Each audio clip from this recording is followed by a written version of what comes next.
The String of My Ancestors by Nina Neihart. When I need string, I can't find it. But today, string is everywhere. Shame on the one who does not want string. I must not forget my ancestors. I do up packages, little gold cars and ivory servants for their new lives. I must not forget my children. I teach them cat's cradles, Jacob's ladder, the bridge, and the river to keep them out of mischief.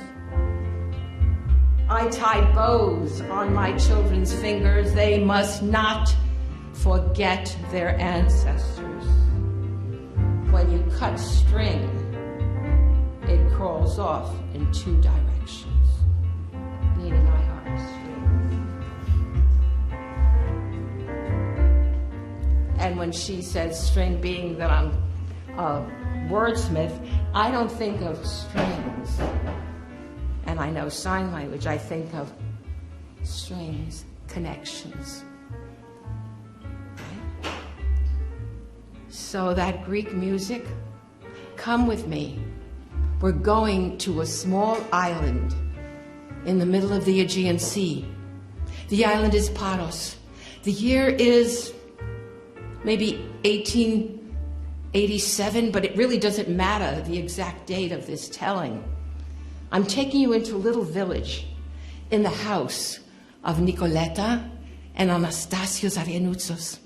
Everyone in the village admired that family because he'd go down the street with the two little children and they said, what a nice family man he is and what lovely children. But Anastasios had a particular routine, a ritual. The island of Paros, with lots of little secret coves, and the Aegean Ocean turbulent. In the years when Barbarossa was in the Aegean, he would go to Paros and hide there. But on a really stormy night, those pirates, the ships would be capsized. They were afraid to capsize, so they throw things overboard. So Anastasios loved to be the first one in the village to walk down to the beach of Santa Maria because he never knew what he would find, because sometimes a ship would throw things overboard. Once he found a big barrel of oil, and another time there was a sailor had been thrown overboard or drowned, and along the shore and around his belt was one of his waist was a money belt, right? Oh, so that particular morning that I'm telling you about, it was extremely windy the night before. A cold wind was blowing in from the north. Anastasios left his wife Nicoleta and he went down to the beach of Santa Maria. And the wind was howling and he could feel the hair on the... He loved it. He smelled the water and he stopped. He heard a sound. It sounded like a cat. But that's not possible. The cats never come to the beach. They're only there when the fishermen bring in their nets at night. And he listened again. And the hair on the back of his neck stood up. There was no mistaking it. It was the sound of a baby crying. He ran up and down the beach. He said, Piosini, and the canela said, oh, Pios, poo. And he looked, and the noise got louder and louder as they got closer to the shore. And there were these big reeds, and he followed the sound, and there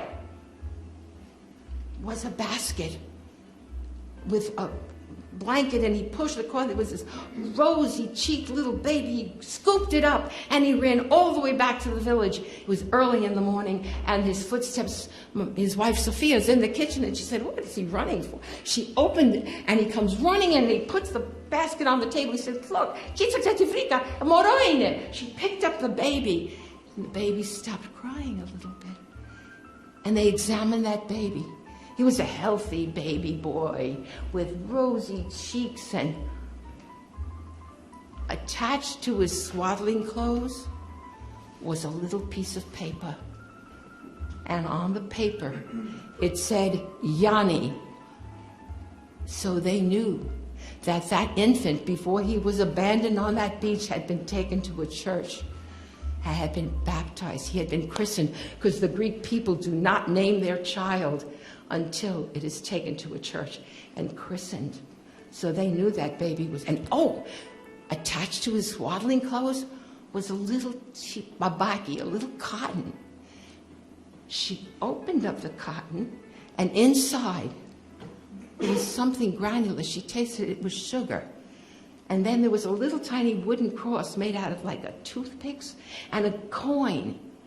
But she knew what that meant. She knew what that meant. That baby had been baptized to put in a little bit of a cross so that he would grow up to be a good Christian, and a coin to be a strong man. So I don't have to tell you, people wondered forever, who was this mother of, who left that baby on the beach? And they, in those days, they didn't have social workers. So Anastasios and Nicoleta raised the little boy, Yanni, John, with their 2 children. And, but you know, in these villages, they give people nicknames. So that baby that was found on the beach that morning by Anastasios was nicknamed the Foundling. So to this day, if you go to Greece and you happen to mention your last name, Zalianoutsos, the elders might come up to you and say, are you perhaps related to the Foundling? Anyway, well, when the Foundling grew up, he married this beautiful girl from Lefkes, up on the mountain range, far distance from the village, and they had a son. And as is the custom, Yanni, the Foundling, named his firstborn son Anastasios for the man who found him on the beach. And when Anastasios grew up, he had a son.